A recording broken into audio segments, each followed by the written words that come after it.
Bienvenue au podcast L'entrepreneuriat authentique par Nancy Richard. Ici, chaque semaine, je partage un ingrédient secret qui m'a permis de bâtir des entreprises où les valeurs brillent autant que les résultats. Authenticité, créativité, bienveillance. Ce podcast est votre dose hebdomadaire d'inspiration pour aligner passion et profession. Ensemble, découvrons les clés pour entreprendre avec cœur, audace et un brin de rock'n'roll. Prêt à libérer votre potentiel entrepreneurial? Branchez-vous, ça commence maintenant. Et bonjour à vous, ici Nancy. J'espère que vous allez bien et que vous avez passé une super de belle semaine. Moi, de mon côté, ma semaine, elle m'a vraiment apporté un vent de liberté. Tu sais, là, ces moments là où on se dit, tu sais, si je lâche un peu le plan, si je lâche un peu les listes, les horaires, vraiment comme super strict, puis que je fais juste suivre l'élan du moment, c'est exactement, c'est ça que j'ai envie de vous parler aujourd'hui. Euh, D'ailleurs, je vous suggère même maintenant de mettre à pause cet épisode-là puis de faire quelque chose de spontané. Tu sais, comme aller chez Tim ou un autre barista pour s'acheter un petit café glacé puis aller écouter mon épisode dans un parc ou même dans votre cour arrière pour apprécier les chauds rayons du soleil sur votre peau.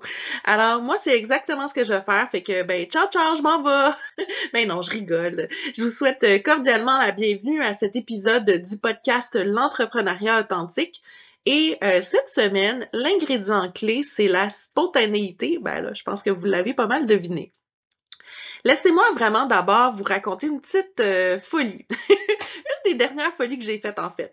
Un matin, je me suis levée avec une idée en tête et si je faisais un saut en Espagne, à Madrid, pour aller voir la fontaine de la déesse Cybèle? C'est sur ma bucket list de ma vie. Donc, je me suis dit, why not peanut, comme on dit. C'est sûr que c'est vraiment un projet sur un coup de tête que j'ai eu envie d'exploiter, mais tant qu'à traverser l'océan là, bientôt là, dans les prochaines semaines pour aller dans un congrès de Tanadoula en France, j'ai décidé de me rajouter un petit détour de 36 heures pour vivre le rêve de ma vie. C'est ça la magie de la spontanéité, c'est oser s'offrir un moment imprévu qui fait vibrer notre cœur. Je vais tellement triper ma vie avec Rémi puis Delphine, je vous jure. Puis en plus, je vais pouvoir cocher un élément de ma bucket list. Puis ça, là, ça me donne tellement hâte, ça me donne quelque chose à quoi me raccrocher dans les prochaines semaines. Quand on se sent vraiment dépassé puis tout ça, on sait que ça s'en vient. Puis ça, là, ça n'a pas de prix. C'est important de laisser vagabonder notre pensée vers des rêves et de le faire de façon spontanée. D'ailleurs, je vous présente maintenant la définition officielle de ce que c'est que la spontanéité. C'est le caractère de ce qui est spontané et de quelqu'un qui est spontané, qui est direct. Mais pour moi, c'est ce qui va nous permettre d'agir avec notre cœur avant que notre tête vienne toute rationaliser. C'est l'espèce de petit feu intérieur qui nous pousse à dire oui à la vie sans trop calculer. Puis dans mes entreprises, bien évidemment, la spontanéité, elle est partout. J'enregistre toutes mes vidéos de manière ultra spontanée. Ben oui, évidemment, je prépare mon contenu, mais tu sais, vous commencez à me connaître, mais je stage jamais ce que je vais dire exactement. Je me laisse tout le temps porter par le moment présent. Je rigole, je partage de cœur à cœur, puis je fais pas de montage aussi, puis je fais pas de reprise. Évidemment, si j'ai un bug technique, oui, mais vous comprendrez que si c'est parce que je me suis enfargée dans mes mots, que j'ai inventé des mots, que j'ai oublié une idée, je le fais pas. Je veux vraiment que mes étudiants aient l'impression d'être là, en classe, en direct avec moi. Parce que quand on donne un cours, mais on se laisse aller avec l'instant présent, comment les gens ils se sentent, puis tout ça, puis on suit le pouls, mais en étant toute seule, c'est un peu difficile. Donc, c'est la façon pour moi que j'ai développé ma façon d'enseigner, si on veut, que de transmettre comme si j'étais en direct avec les gens comme si je donnais un spectacle puis advienne que pourra. Puis au quotidien, mais je fonctionne vraiment beaucoup au feeling. Oui, évidemment, j'ai une to-do list longue comme le bras, comme on dit ici au Québec, mais chaque matin, je vais la regarder puis je vais piocher la tâche qui correspond mieux à mon énergie, à mon envie du moment, parce que je sais là que c'est comme ça que je vais y mettre tout mon cœur puis que je vais être vraiment dans mon flow. Puis ça me fait vraiment penser le flow au concept de l'ikigai, qui est un concept japonais qui est issu d'une ville où il y a le plus de centenaires au monde. C'est une façon, en quelque sorte, d'aligner la passion, la mission, la profession, puis la vocation.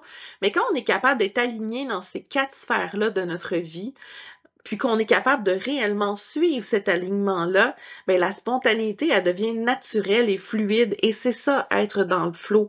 Puis tu sais, il y a des journées là où je me lève, puis je sais que j'ai plein d'autres tâches à faire, mais que je file vraiment pour faire mes recherches pour mes prochains épisodes de podcast. Mais en un avant-midi, mais je pourrais faire des recherches pour 10 épisodes parce que c'est comme ça que je me sens, puis je veux vraiment maximiser mon plein potentiel de mon énergie. Puis c'est ça la spontanéité, parce que je vais avoir fait quelque chose de façon efficace, parce que c'est ce que je ressentais au fond de mes tripes. Puis dans mon programme que je propose à mes mentorés, Structurés pour réussir, mais je le dis souvent ça, la spontanéité, ça va pas s'opposer à la structure. Je pense que vous le savez à quel point j'aime ça être structuré. C'est la structure qui crée vraiment une espèce de cadre rassurant dans lequel on peut vraiment se permettre d'improviser en toute liberté. Donc c'est pour ça qu'on doit vraiment faire un cadre et broder autour. Et le fait de broder comme ça, justement, c'est ça la spontanéité. Et je le sais qu'il y a beaucoup de jeunes entrepreneurs, puis pas jeunes d'âge, le jeune en fait d'expérience, qui pensent que être trop spontané, ben ça pourrait avoir l'air d'être un peu désorganisé, puis on pourrait perdre la crédibilité. C'est une peur qui est vraiment fréquente. Mais croyez-moi, en réalité, la spontanéité qui est bien dosée, mais c'est une vraie force. C'est ce qui va apporter de la fraîcheur, de l'authenticité, puis souvent des opportunités inattendues, parce qu'on sait sortir notre loupe d'observation, puis foncer sur qu'est-ce qui nous arrive sur un plateau d'argent. Et la citation inspirante de la semaine, elle vient de Tim Burton, que j'adore. La spontanéité, c'est la meilleure façon d'obtenir de bonnes choses. Vous pouvez faire un maximum de répétitions, dessiner tous les storyboards que vous voulez, puis lorsque vous arrivez sur le plateau, mais vous repartez de zéro.